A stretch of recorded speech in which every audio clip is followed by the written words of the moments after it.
Thanks for joining me here in our latest video on our 5.4 liter build series, and today we're going to be installing the timing components on my son's motor. Now, one of the things I wanted to take on right off the bat here is the position of the keyway of the crank. Now, there's a lot of different arguments about that, whether you want it at the 11 o'clock position or you want it at the 12 o'clock position. And so what I wanted to do is just take a real quick step back here in time, and we're going to go to before I install the heads. And what I'd like to do is show you the position of the different pistons when the keyway is at the 12 o'clock position and the 11 o'clock position, so we have some good information to base kind of our theories on as we move forward as to where we want things to be. As you can see here, with our keyway located at the 12 o'clock position, the pistons sit well below deck. In fact, when I measured it, there's roughly 23 millimeter distance between the head of the piston and the deck.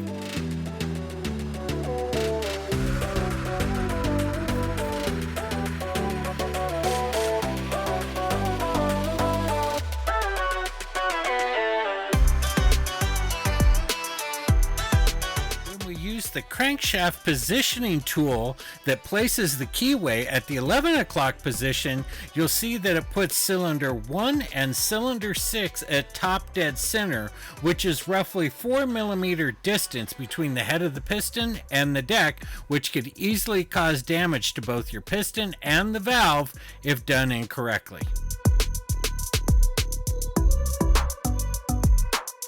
So I trust you got some good information out of that. It's always nice to see some of the internal things that are going on and get some measurements so you can make a decision there for yourself. So the next thing we want to address is what's going to be the position of the valves when they're in the fully open position. So what I've done is I've set off an extra set of heads to the side, and I'm going to go through and I'm going to rotate the cams, and we're actually going to measure how far down the intake and exhaust valves will protrude down into the cylinder area. And we're going to measure it and see if it would come in contact with the piston and cause any damage when our keyway is at the 12 o'clock position. Let's do that now. My first step was to make a method to see if my valves would come in contact with the pistons when they were fully open.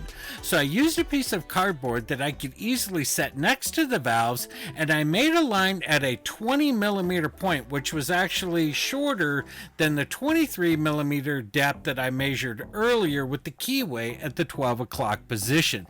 This enabled me to set the cardboard next to the valves, open the valve all the way, and see if it would come in contact with that line to know if it would have clearance. Now you should have a better understanding as to why I like to have my keyway at the 12 o'clock position when I'm getting everything reassembled on my motor. I now don't have to worry about doing any damage to my valves or my pistons, and I can rotate things and get them roughly lined up before I move forward. Now the funny thing is, when I go through my specifications and my installation instructions here, it's kind of funny because in one part of it here where they kind of show lining things up and installing the guides, they're very vague on the position of the keyway. In fact, it doesn't show it. And I'll put a screenshot of this up here for you so you can see it.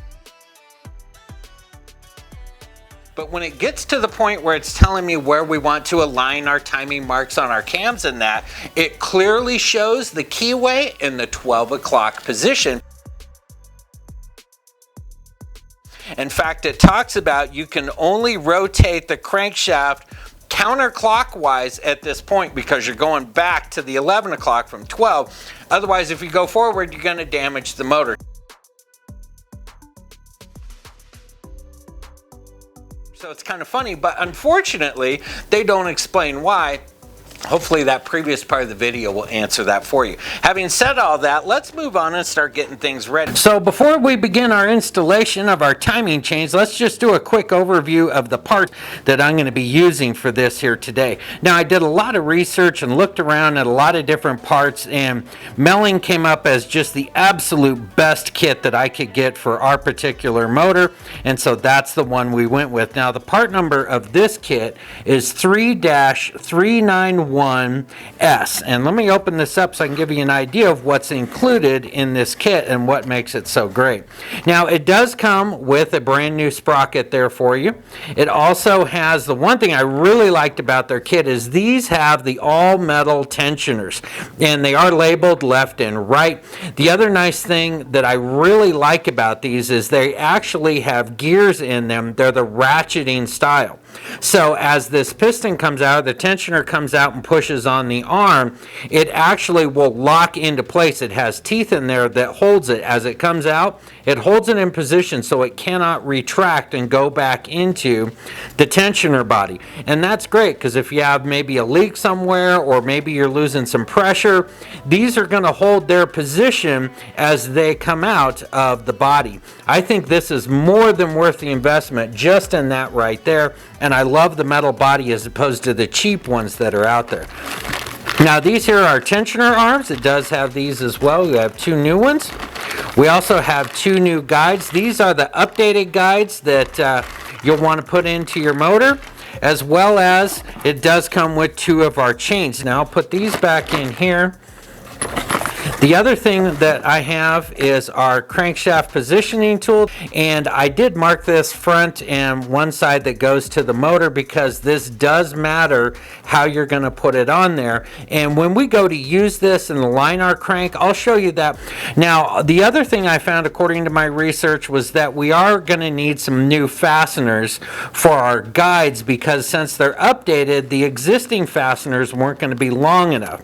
So I did run down to my Ford dealer and I picked these up, and the part number is W709818-S437, and these are a longer updated fastener that we'll use for those guides. We need to get our cams kind of set in position. Now what we want is we want our right hand cam to be roughly at the 11 o'clock position. Now what I did do is I went ahead and I took a paint pen and I put a mark where my timing marks are on my two cams, and hopefully it'll make it easier for you to kind of keep track of things as we move along.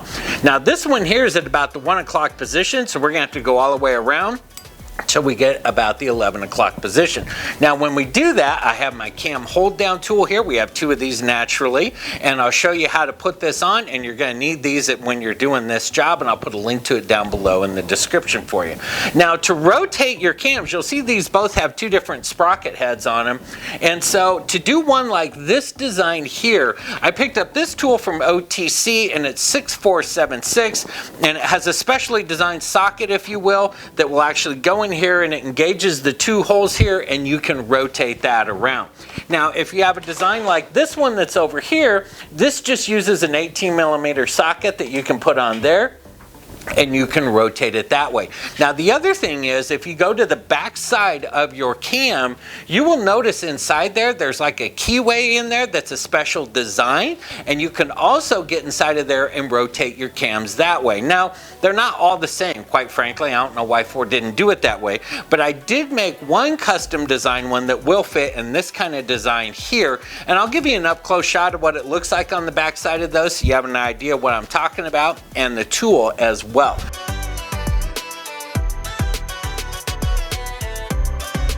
So we'll go ahead and we'll get that done. So first, let me move you in closer. Let's start getting our cams rotated around, and we're gonna get our hold down clamps on, and let's move on.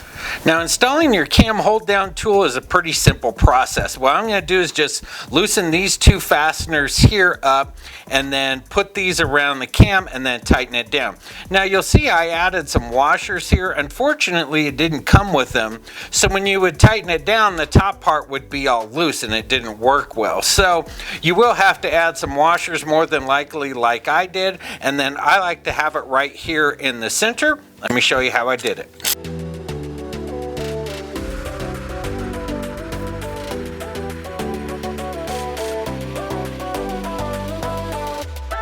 So now I just have it snug down a bit so that way we can still go ahead and rotate it. We'll tighten it down once we get our cam into the position that we want. Now we'll go ahead and do the other side.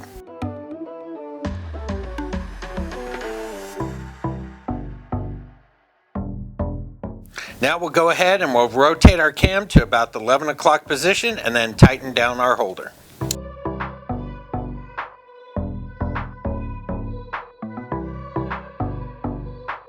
Now we're on to our left-hand cam, and we need to get our timing mark moved up to about the 12 o'clock position here, and we'll advance that. Now, I failed to mention earlier, because I don't use it, in that OTC kit, it does come with this adapter as well that does fit onto here, and then this piece will interlock with it, and you can do it that way.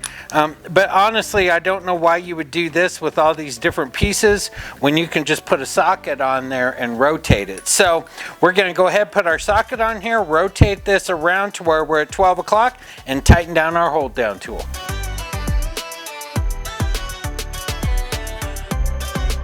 I hope you have a good perspective of that from your angle, but we now have our timing mark here at the 11 o'clock position, and we have our timing mark over here at the 12 o'clock position. So we're looking good. Now it's time to go ahead and we're going to start putting our chain guides on. This one here is for the right hand side. By the way, you will see on there it'll be labeled RH and left H. So this one here has our two fasteners.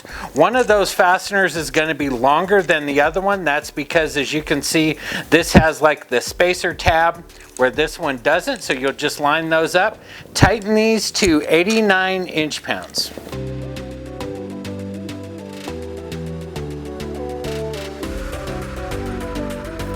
Now it's on to our left-hand guide that will go here down to here. Now this one will have the much longer fastener that's going to go through your guide and through your pump, and then the shorter one will go up top. We'll tighten this one to 89 inch-pounds as well.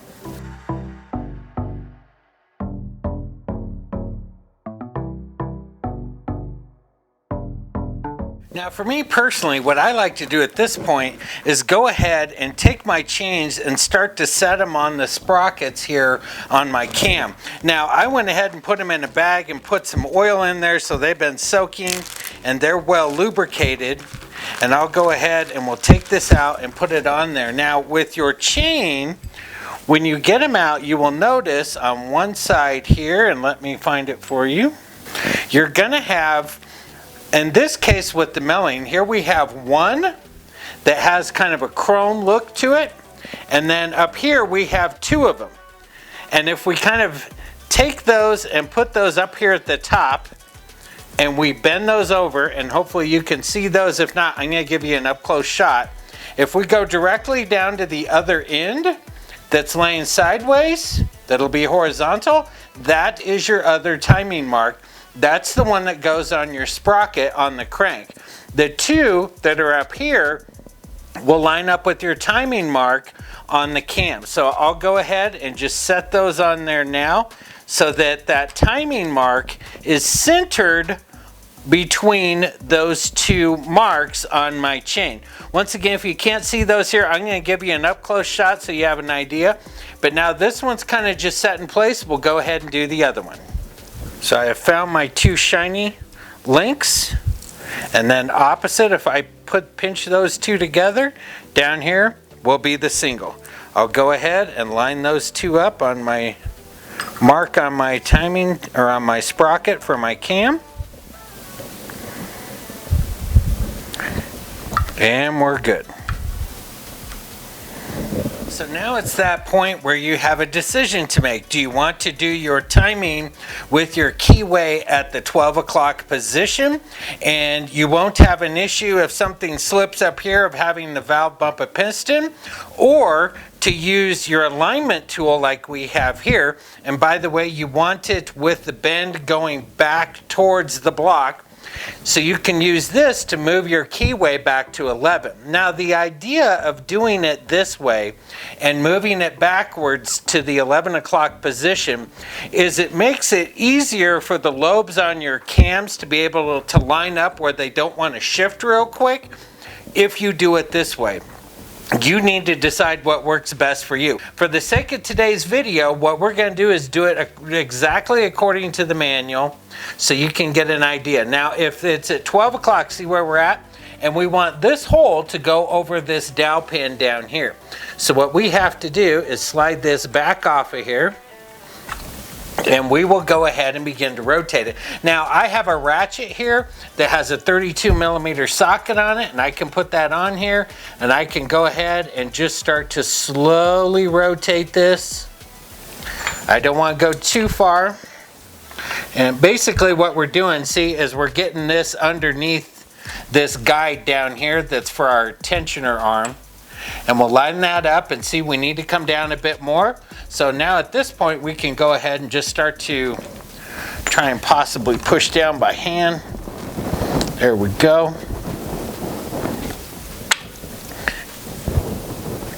And it looks like we have made it. And now you will see we have our dowel coming through our alignment tool, and we're now at the 11 o'clock. We have 11 o'clock here, we have 12 o'clock there. Everything's lined up according to our factory service manual. Now what we can do is we can go ahead and place our sprocket. I've gone ahead and once again put a paint mark here on our timing mark, and we'll line up our groove with our keyway. And what that should do is roughly put your timing mark at the 6 o'clock position. And we'll slide that forward like that. The next thing we want to do is to begin to align up, and we're going to start with the left-hand timing chain because that is the timing chain to the rear, and the one on the right is the timing chain to the front. So we're going to start over here, and what we're going to do is we're just going to kind of set that on here. And sometimes it's easier if you pull the sprocket off and you kind of set the chain on, and then go ahead and start to set it back onto the crank, and then that way you can get a feel for where you're at. And I'm going to get a chair here because I'm trying to work off to the side so I don't block your view at all here. So if we line this up right now, here's our timing mark. So if we go ahead and we move our sprocket so our timing mark lines up with that spot on the chain, we can see we're off by still quite a ways. And so what we need to do is we need to advance this timing chain just a bit so that it will go onto our keyway. So there we're kind of set, so we're off a bit. So what we're going to do, and here's where we have to be really careful, we're going to have to loosen this up, our cam hold down tool, and advance this cam forward just a little bit so we can get this lined up. So in this case, what I want to do is I want to have total control over this cam. I don't want it moving. So rather than using a ratchet, I just have a little 3/8 breaker bar. That way it's not going to move either way on me. I have full control as to how I'm going to be able to move this and then lock my cam holder back down. I don't want to have any problems. So what I'm going to do is I'm going to set this about right here, and we'll go ahead and we'll start to loosen this up. And you'll see I have a grip on that still. It moved a little bit, but I have that grip on it. So now we'll go ahead and lock it back down again. Let's see where that lines us up.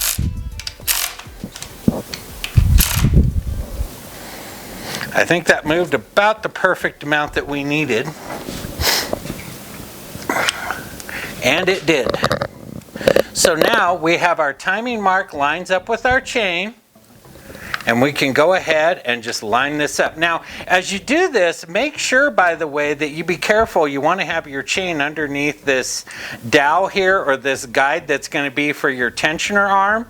You want to make sure that it's below that so you don't have to mess with it. So I get that we have some play here in our chain. I'll show you how we'll fix that. But what we want to make sure right now is our timing mark down there is lined up and our timing marks up here are lined up. Now that we've done that, what we can do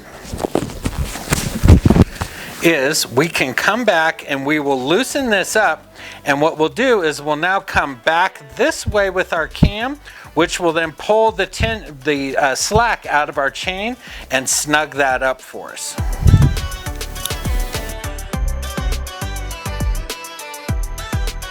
See how we took that tension out, or that slack out of our chain? Now we can go ahead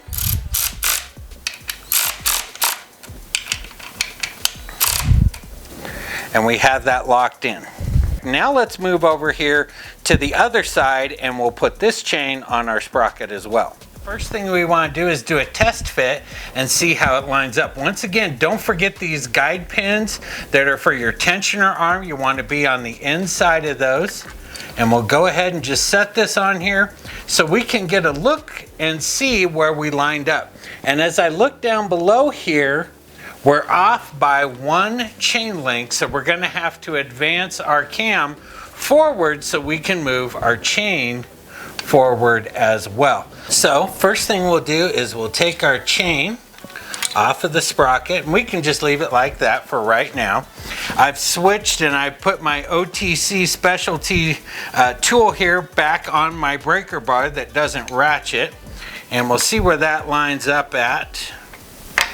And I'm pretty good with that because it gives me a good leverage. I can pull it forward just a little bit and give us that extra chain length that we need. And I'm kind of just going to brace myself here. This is where it's nice to have someone helping you, because you wouldn't need to stop like I just did and then go check it and see if it lines up. So now we'll go ahead and place it back onto our sprocket, and let's see if it lines up now. We are very close, but we are still off a little bit. We need to advance just a little bit further.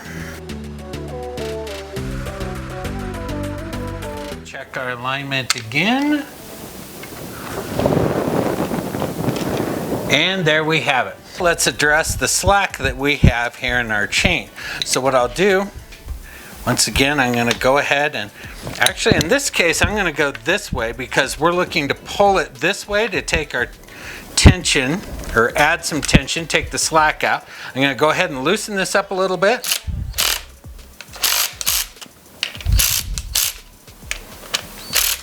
I'm going to set it to tighten, so once I get it exactly where I want, I can quickly tighten it down. So we'll go ahead, see how we're pulling that. And now it's nice and snug.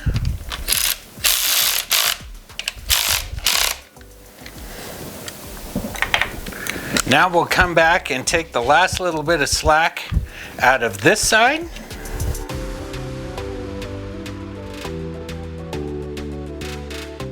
Let's place our tensioner arms on. This one here is for our right hand head. It does not have a tab that sticks out like we do for the left hand head that has this tab here. So for right now, we're just going to go ahead and place this on this guide pin that's down here.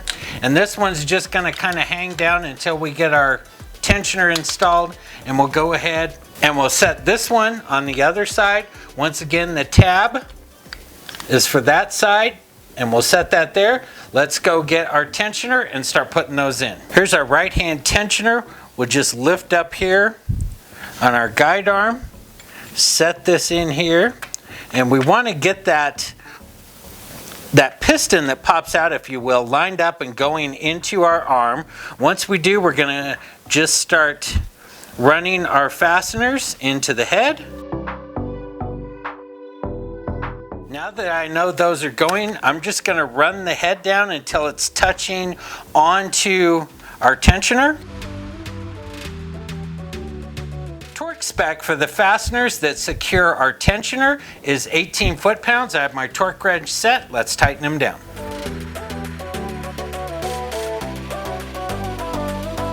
We'll go ahead and install our left-hand tensioner.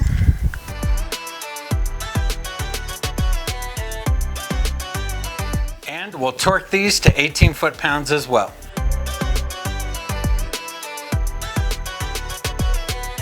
You're almost done. All the main work is over. So what we want to do now is just go through and verify that everything's sitting where it should be and it looks good. We also just want to, I know nothing's changed, but I want to verify, double verify all my timing marks are in the correct position. And I have my two up here that line up. I have my single down here. I have my two up here once again. And if I take my light and look down below, correct, I have my bottom one at the 6 o'clock position that's down there. Now that I've done that and I know everything's right, we can go ahead and grab our pins and pull these out and let it apply tension onto our arm. Like that. And then we go to this one over here. With all of our timing components correctly installed and we've double verified everything's good, we can go ahead and remove our cam hold down tool.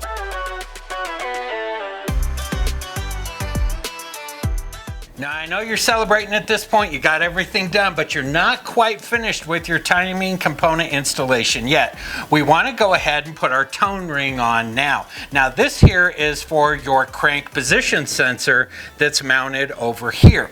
Now on our tone ring, it is directional, and on the back it's going to say rear and it's got the part number on it. So you want to line up the keyway, making sure where it's printed rear is facing towards the motor, and slide that into position. Now your timing component installation is complete. I'd like to tell you I've never forgot to do this before, but I have done that once and had to pull the whole timing cover and everything back off to get that put on.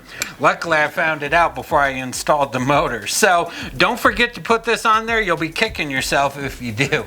And on that note, we're going to wrap up this timing component installation video. I hope you were able to get some good information out of this that's going to help you with your project. Now, make sure and subscribe and stick around, because in the next video, we're going to be installing the timing cover and then moving on with our project as we try and get things wrapped up and get this put back in my son's pickup truck. When we're done with this series of videos, we're going to have another series coming out that gets into the 5.4 liter 3-valve motor, and we do a full rebuild on it as well. I think you'll get some good information there too.